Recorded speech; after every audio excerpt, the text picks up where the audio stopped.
Imagine waking up on Christmas morning and discovering that 5 of your children had vanished forever.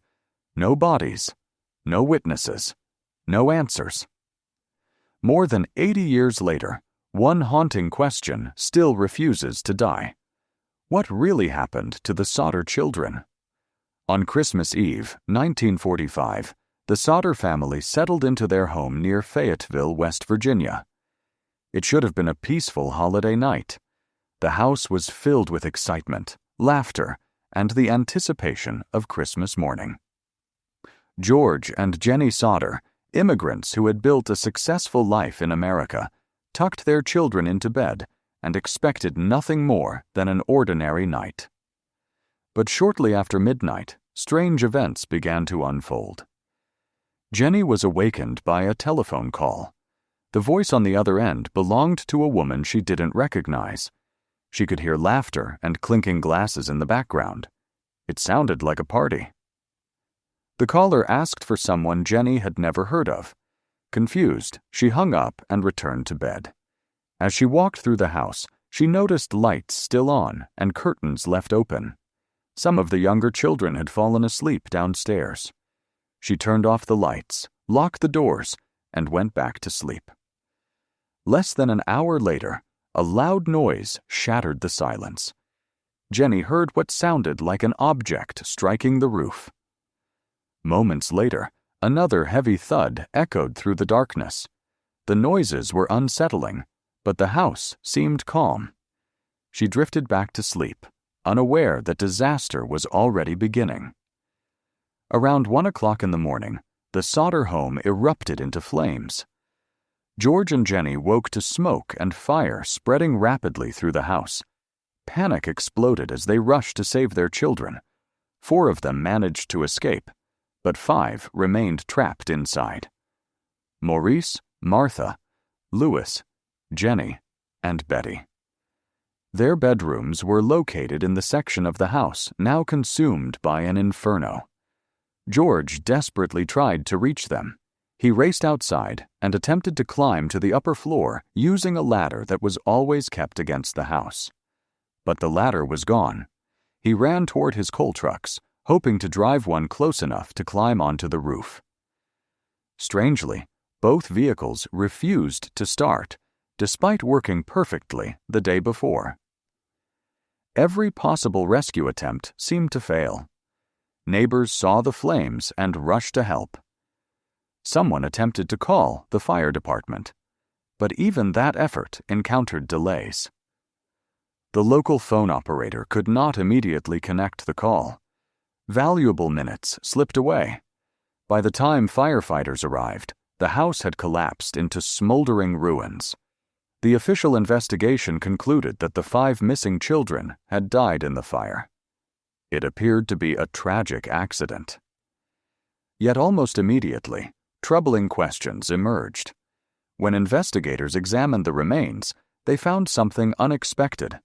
No identifiable human remains belonging to the 5 children were discovered. Experts pointed out that house fires of similar intensity often leave behind at least some skeletal fragments, yet investigators claimed the children had been completely incinerated. To George and Jenny, that explanation made little sense. Their doubts grew stronger as new details surfaced. A telephone repairman later discovered that the family's phone line had not burned through during the fire. It had been physically cut before the blaze began. Then there was the missing ladder. Despite extensive searches, nobody could explain where it had gone. Months later, it was reportedly found at the bottom of an embankment some distance from the house. The strange events of that night began forming a disturbing pattern. Even before the fire, George Sodder had received unusual threats. He was outspoken about his opinions regarding Italy's wartime politics and openly criticized Italian dictator Benito Mussolini. According to George, one visitor had warned him that his house would someday be destroyed and his children harmed because of his views. At the time, George dismissed the threat. Now it suddenly seemed far more significant. Then came another unsettling report. A woman claimed she had seen the missing children shortly after the fire. According to her, they were traveling in a vehicle with several unfamiliar adults. Another witness reported serving breakfast to children matching their descriptions at a roadside stop. None of these sightings could be fully verified, but they kept the mystery alive.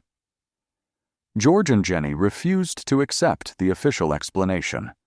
For years, they launched their own investigation.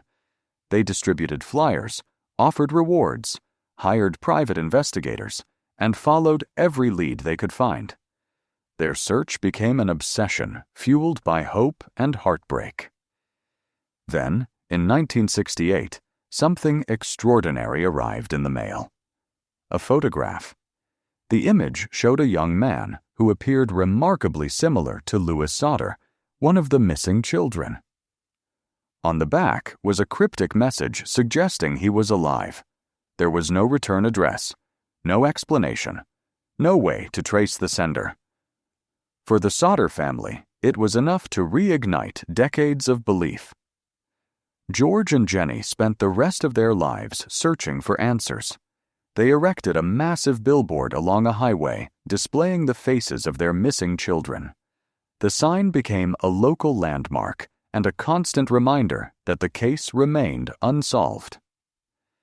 Year after year, travelers passed by the haunting images and wondered the same thing the family did. What if the children never died in the fire? Over the decades, investigators, journalists, and historians have revisited the evidence. Some believe the children perished in the blaze and that grief made the family reject the conclusion. Others point to the missing remains, the severed phone line, the strange warnings, the missing ladder, and the alleged sightings as evidence that something far more sinister occurred. Yet no theory has ever explained every detail. No bodies were conclusively identified. No kidnapper was ever charged. No witness account was definitively proven, and no one has ever solved the mystery. Today, the disappearance of the Sodder children remains one of America's most enduring unsolved cases. It is a story suspended between tragedy and possibility, between loss and hope. A case where every answer seems to create even more questions. Perhaps the greatest mystery is not whether the children died that night, but whether the truth was hidden in plain sight from the very beginning. If you had been standing among the ashes on Christmas morning in 1945, would you have believed the children perished in the fire? Or that someone took them before the flames ever started? Share your theory in the comments below and subscribe to Dustveil History as we continue uncovering the forgotten mysteries, dark truths, and unanswered questions buried deep within history.